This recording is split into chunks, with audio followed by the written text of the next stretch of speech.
നമുക്കൊന്ന് അടിച്ച് കേറാം. അടിച്ച് കേറുക, എല്ലാരും അടിച്ച് കയറി വാ വാ വാ വാ വാ. അടിച്ച് കേറാം, അടിച്ച് കേറാം, അടിച്ച് കേറുക, അടിച്ച് കേറി വാടോ. വാ വാ വാ, അടിച്ച് കേറാം. വാ, നമുക്കൊന്ന് അടിച്ച് കേറാം. അടിച്ച് കേറുക, എല്ലാരും അടിച്ച് കയറി വാ വാ വാ വാ വാ. അടിച്ച് കേറാം കേറാം കേറാം, അടിച്ച് കേറാം കേറാം വാ. അടിച്ച് കേറാം കേറാം കേറാം, അടിച്ച് കേറാം കേറാം വാ. അടിച്ച് കേറാം കേറാം വാ. അടിച്ച് കേറാം കേറാം വാ. അടിച്ച് കേറാം, അടിച്ച് കേറി വരട്ടെ.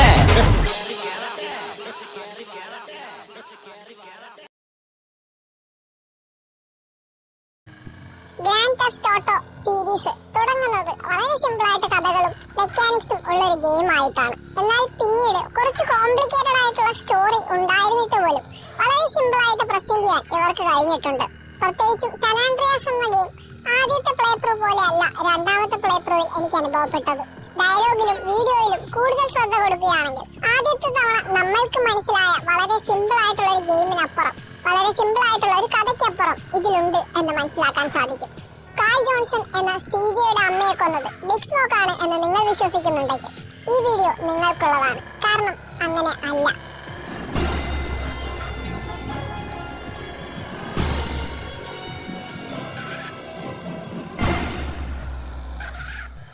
Hi, this is Varsha here. San Andreas എന്ന ഗെയിം ആദ്യം കാണുമ്പോൾ നമ്മൾ ഒരു മനോഹരമായ സ്റ്റോറി എന്നതിലുപരി ഒരു നല്ല ഓപ്പൺ വേൾഡ് എന്ന രീതിയിലായിരിക്കും മിക്കവരും കളിച്ചിട്ടുണ്ടാവുക. എന്നാൽ രണ്ടാമതോ മൂന്നാമതോ ഗെയിം പ്ലേ ചെയ്യുമ്പോഴായിരിക്കും നമ്മൾ ഡയലോഗിലും കട്ടിങ്സിലും ഒക്കെ അധികം ശ്രദ്ധിച്ചിട്ടില്ലാത്ത ഒരുപാട് കാര്യങ്ങൾ ഉണ്ട് എന്ന് മനസ്സിലാക്കുന്നത്. ആദ്യമായി ഈ കഥയിൽ കൂടി കടന്നു പോകുമ്പോൾ നമുക്ക് തോന്നാവുന്ന ഒരു കാര്യമാണ് സിജെയുടെ അമ്മയെ കൊല്ലുന്നത് ബിഗ് സ്മോക്കിന്റെ നിർദ്ദേശപ്രകാരം ബല്ലാസുകാരാണ് എന്നുള്ളത്. അതുപോലെ തന്നെ മറ്റൊന്നാണ് റൈഡറും ബിഗ് സ്മോക്കും കൂടി ഒരുമിച്ചാണ് നമ്മളെ ചതിക്കുന്നത് എന്നുള്ളത്. ഈ രണ്ട് കാര്യങ്ങളും ഗെയിമിന്റെ ഡയലോഗ് ഫോളോ ചെയ്യുകയാണെങ്കിൽ തെറ്റാണ് എന്ന് മനസ്സിലാക്കാം.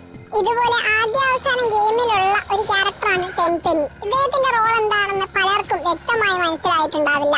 ഈ വീഡിയോയിൽ നമ്മൾ പ്രധാനപ്പെട്ട 3 ക്യാരക്ടേഴ്സിനെയാണ് അനലൈസ് ചെയ്യുന്നത്: സ്വീറ്റ്, ബിഗ് സ്മോക്ക്, പിന്നെ ടെൻപെന്നി. ഇവരെ 3 പേരെയും നല്ല രീതിയിൽ മനസ്സിലാക്കുമ്പോൾ തന്നെ കഥയിൽ ഒരുപാട് മാറ്റങ്ങൾ വരുന്നതായിട്ട് നിങ്ങൾക്ക് കാണാം. ആദ്യമായിട്ട് നമുക്ക് സ്വീറ്റിന്റെ കഥയിലോട്ട് പോകാം.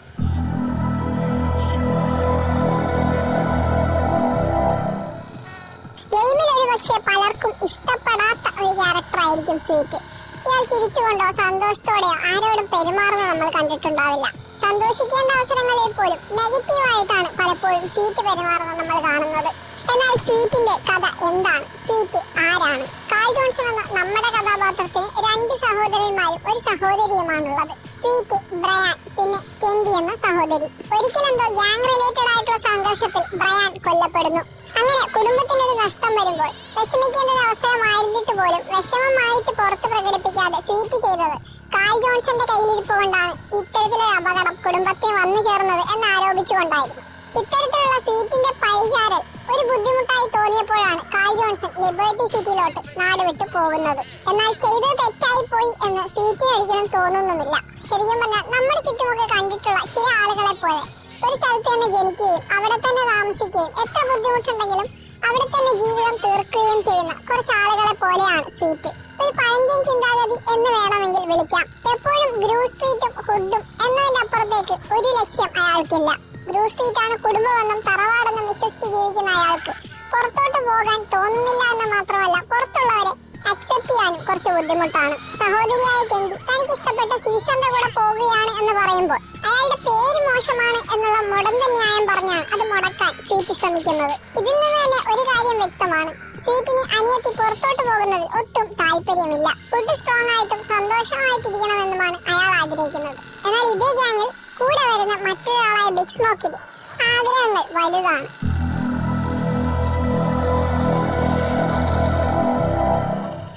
കൂടുതൽ പൈസ ഉണ്ടാക്കണം, വലിയൊരു സ്ഥാനത്തെത്തണം എന്നൊക്കെയാണ് ബിഗ് സ്മോക്ക് ആഗ്രഹിക്കുന്നത്. അത് പലപ്പോഴും റൈഡറിനോടും സ്വീറ്റിനോടും പറയുന്നുണ്ട്. നമ്മൾ ഇങ്ങനെ ജീവിച്ചാൽ എങ്ങനെയാണ്, നമ്മൾ ഒരുപാട് അവസരങ്ങൾ പാഴാക്കി കളയുന്നുവെന്ന്.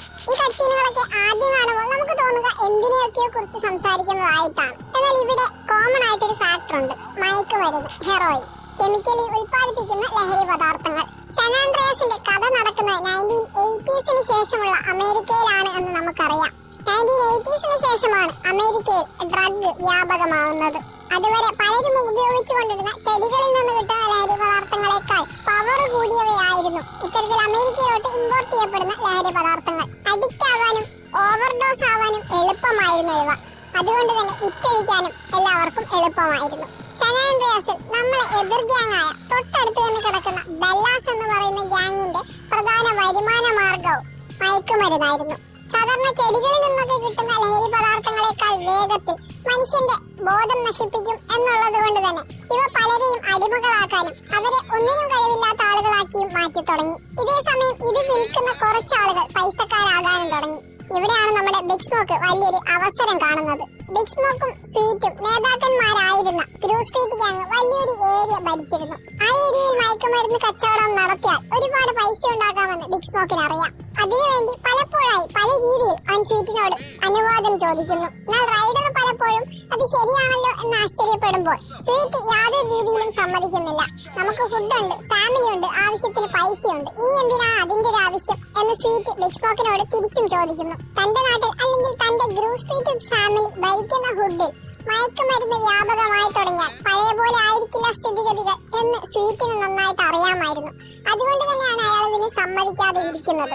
എന്നാൽ ബിഗ് സ്മോക്കിന്റെ മുന്നിൽ ഒരു വലിയ ലക്ഷ്യമുണ്ട്. അത് എങ്ങനെയെങ്കിലും നേടിയെടുക്കാൻ അയാൾ പല രീതിയിൽ ശ്രമിക്കുന്നു. ഇങ്ങനെയൊരു നീക്കത്തിന് സ്വീറ്റ് വിലങ്ങുതടിയാകുമെന്നും ഒരു വിധത്തിലും സമ്മതിക്കില്ല എന്നും കാണുമ്പോഴാണ് ബിഗ് സ്മോക്കിന്റെ കൂടെയുള്ളവർ ബെല്ലാസിന്റെ സഹായത്തോടുകൂടെ സ്വീറ്റിനെ കൊല്ലാൻ തീരുമാനിക്കുന്നത്. ഇതാണ് ഗെയിമിന്റെ തുടക്കത്തിൽ നമ്മൾ കാണുന്ന കത്തി. ഇതിൽ ആദ്യം തന്നെ 3 ക്യാരക്ടേഴ്സിനെ കാണിക്കുന്നുണ്ട്.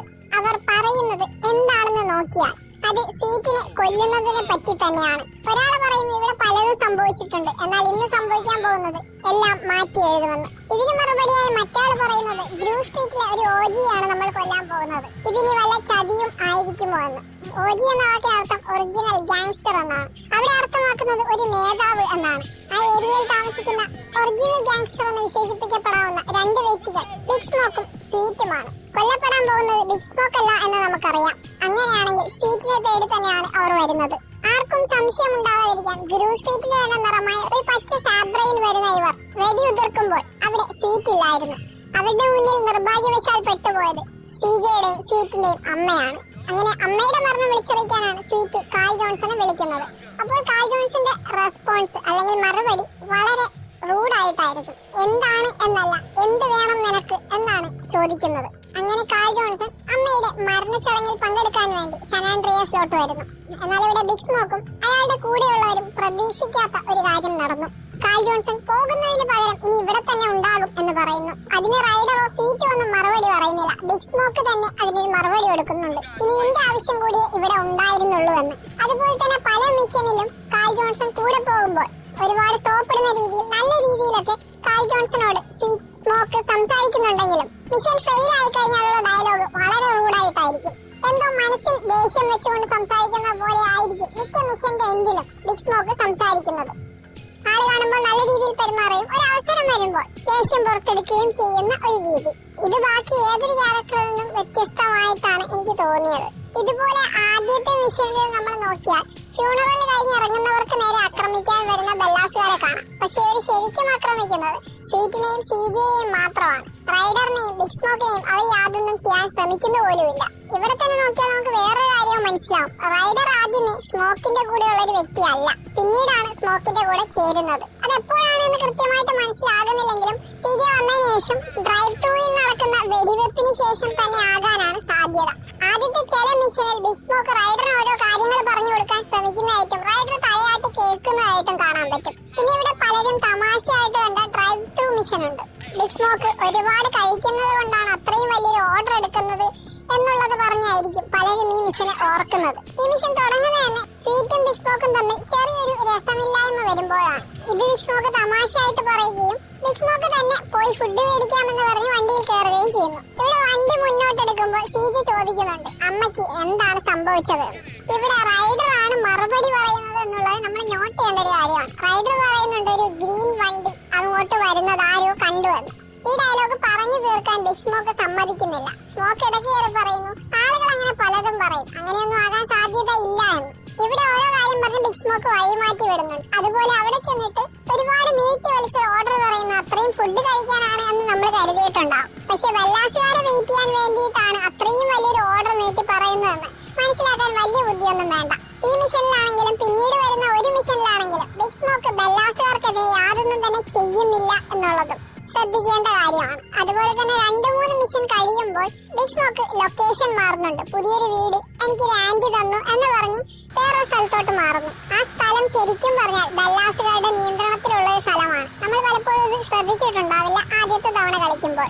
ഇതുപോലെ തന്നെ നമ്മൾ കണ്ടിട്ടും ശ്രദ്ധിക്കാതെ പോയൊരു കാര്യമായിരിക്കും മിക്ക മിഷനിലും ബിഗ് സ്മോക്കിന്റെ വീട്ടിലെത്തുമ്പോൾ അവിടെ നിന്ന് ഇറങ്ങി വരുന്നത് ടെൻപെന്നിയും പൊളോസ്കി എന്ന് പറയുന്ന പോലീസുകാരനുമാണ്.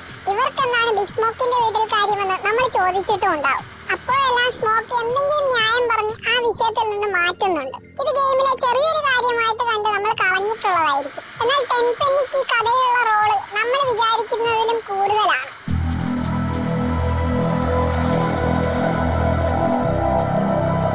അത് മനസ്സിലാക്കണമെങ്കിൽ ഇവരുടെ പോലീസ് ഡിപ്പാർട്ട്മെന്റ് ഏതാണെന്നും എന്താണെന്നും അറിഞ്ഞാൽ മാത്രം മതി. ക്രാഷ് എന്ന് പറയുന്ന പോലീസ് ഡിപ്പാർട്ട്മെന്റിലാണ് ടെൻപെന്നി വർക്ക് ചെയ്യുന്നത് എന്ന് പറയുന്നുണ്ട്. ക്രാഷ് എന്ന് പറയുന്നത് ഒരു കാലത്ത് അമേരിക്കയിൽ ഉണ്ടായിരുന്ന ഒരു പോലീസ് ഡിപ്പാർട്ട്മെന്റ് ആണ്. അവർ കുപ്രസിദ്ധി ആർജിച്ചിരുന്നത് ക്രിമിനൽസിനെ കള്ളക്കേസിൽ കുടുക്കിയും വരട്ടിയും ഒക്കെ പൈസ ഊറ്റുന്നതിലായിരുന്നു. അതേ കാര്യം തന്നെയാണ് ടെൻപെന്നി ഈ ഗെയിമിലുടനീളം ചെയ്തുകൊണ്ടിരിക്കുന്നത്. ആദ്യം തന്നെ കാൾ ജോൺസൺ വരുമ്പോൾ ഒരു പോലീസുകാരനെ കൊന്ന കുറ്റം കാൾ ജോൺസന്റെ തലയിൽ വെച്ച് കെട്ടുന്നുണ്ട്. അതുപയോഗിച്ച് അയാളെ കൊണ്ട് പലതും ചെയ്യിപ്പിക്കുന്നുണ്ട്. ഇതുപോലെയൊക്കെ തന്നെ ആയിരിക്കാം ബിഗ് സ്മോക്കിനോടും ചെയ്യുന്നത്. പക്ഷേ ബിഗ് സ്മോക്ക് ചെയ്യുന്ന കാര്യങ്ങളിൽ നിന്ന് അയാൾക്ക് ഒരുപാട് പൈസ കിട്ടുന്നുണ്ട്. ഇവിടെ പരസ്പരം സഹായിക്കുന്ന 2 ആളുകളെ നമുക്ക് കാണാൻ പറ്റും, ബിഗ് സ്മോക്കും ടെൻപെന്നിയും. ബിഗ് സ്മോക്കിന് കൂടുതൽ പൈസ കിട്ടിയാൽ അത്രയും സന്തോഷം എന്നാണെങ്കിൽ അയാൾക്ക് കിട്ടുന്ന പൈസയിൽ ഒരു ഷെയർ പോകുന്നത് ടെൻപെന്നിക്കും കൂടിയാണ്. ഗ്രൂവ് സ്ട്രീറ്റിൽ മയക്കുമരുന്ന് വരണമെന്ന് ആഗ്രഹിക്കുന്ന ഒരാൾ ബിഗ് സ്മോക്കും രണ്ടാമത്തെ ആൾ ടെൻപെന്നിയുമാണ്. ആദ്യം നടക്കുന്ന സിജെയുടെ അമ്മ കൊല്ലപ്പെടുന്ന സംഭവം നടത്തുന്നത് ബിഗ് സ്മോക്ക് ആകാനുള്ള സാധ്യത വളരെ കുറവാണ്. കാരണം അയാൾക്കറിയാം അവിടെ ആരൊക്കെയുണ്ട് എപ്പോഴൊക്കെയുണ്ട് എന്ന്. അതുകൊണ്ട് തന്നെ അത് മൂന്നാമതൊരാളായിരിക്കാനാണ് സാധ്യത. അങ്ങനെയാണെങ്കിൽ അത് ഗ്യാങ് മെമ്പേഴ്സിനെ ചൂഷണം ചെയ്ത് തന്റെ ആവശ്യം നടപ്പിലാക്കുന്ന ടെൻപെന്നി അല്ലാതെ മറ്റാരാകാനാണ്? ഇതുപോലെ ഇതിന്റെ അകത്ത് എല്ലാവർക്കും ഒരു സംശയം തോന്നാം, ടെൻപെന്നി ഒരു പോലീസുകാരൻ മാത്രമല്ലേ, അയാളെ അങ്ങ് കൊന്നുകൂടെയെന്ന്. അവസാനത്തെ മിഷനിൽ സ്വീറ്റ് ടെൻപെന്നി അപകടത്തിൽപ്പെട്ട് മരിക്കുമ്പോൾ പറയുന്നുണ്ട് അവനെ തൊടണ്ട, അവന്റെ ഭരണത്തിൽ നമുക്ക് പങ്കില്ല എന്ന്. ഇതിന് കാരണം അവിടുത്തെ പോലീസ് സിസ്റ്റമാണ്. ഗെയിമിൽ പല പോലീസുകാരെ കൊല്ലുന്നുണ്ടെങ്കിലും യഥാർത്ഥത്തിൽ അമേരിക്കയിൽ പോലീസുകാർക്കെതിരെ ആയുധമെടുക്കുന്ന ഗ്യാങ്സ്റ്റേഴ്സ് എവിടെയൊക്കെ ഉണ്ടായിട്ടുണ്ടോ ആ ഗ്യാങ് അധികകാലം പിന്നീട് നിലനിന്നിട്ടില്ല. കാരണം വളരെ ശക്തമായ ഗവൺമെന്റ് സപ്പോർട്ട് ഇന്നും അന്നും പോലീസിനുണ്ട്. മാത്രമല്ല ടെൻപെന്നി മരിച്ചു കഴിഞ്ഞാൽ അയാൾ രക്തസാക്ഷിയായി വാഴ്ത്തപ്പെടുകയും അയാളെ കൊന്നവർക്കെതിരെയുള്ള നിയമ നടപടികൾ തുടങ്ങുകയും ചെയ്യും. അങ്ങനെയാണെങ്കിൽ ഗ്രൂവ് സ്ട്രീറ്റ് ഗ്യാങ് അധികം മുന്നോട്ട് പോകില്ല. ഇതുപോലുള്ള ഡീറ്റെയിലുകൾ സാൻ ആൻഡ്രിയാസ് അല്ലാതെ ബാക്കി ഗെയിമുകളിൽ കണ്ടുപിടിക്കാൻ ബുദ്ധിമുട്ടാണ്. ഇല്ല എന്ന് തന്നെ വേണമെങ്കിൽ പറയാം.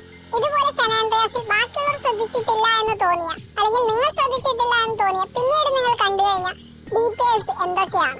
അതുപോലെ തന്നെ ഇപ്പൊ പറയുന്ന സംഭവങ്ങളൊക്കെ നിങ്ങൾക്ക് നേരത്തെ അറിയാമായിരുന്നു. ബിഗ് സ്മോക്കിന്റെയും കാൾ ജോൺസിന്റെയും ഒക്കെ കഥ കുറച്ചുകൂടി ക്ലാരിറ്റി വന്നു എന്ന് ഞാൻ കരുതട്ടെ. അപ്പോൾ ഇത്ര നേരം നിങ്ങൾ സംസാരിച്ച ശംഭു ആണ്. അപ്പോൾ നമ്മുടെ GTA സാൻ ആൻഡ്രിയാസിലെ ഗ്രൂവ് സ്ട്രീറ്റിലെ സ്റ്റോറി ഇതാണ്. അപ്പോൾ ആരുടെയാണ് ഈ കറുത്ത കരങ്ങൾ, അതിനെക്കുറിച്ചൊരു സ്റ്റോറിയാണ് നമ്മൾ ഈ വീഡിയോ കാണിച്ചത്. അപ്പോൾ നിങ്ങൾ വീഡിയോ ഇഷ്ടപ്പെട്ടാൽ നിങ്ങൾ തീർച്ചയായും ലൈക്ക് ചെയ്യുക, ഷെയർ ചെയ്യുക, സബ്സ്ക്രൈബ് ചെയ്യുക. മാക്സിമം നമ്മുടെ ചാനൽ സപ്പോർട്ട് ചെയ്യുക.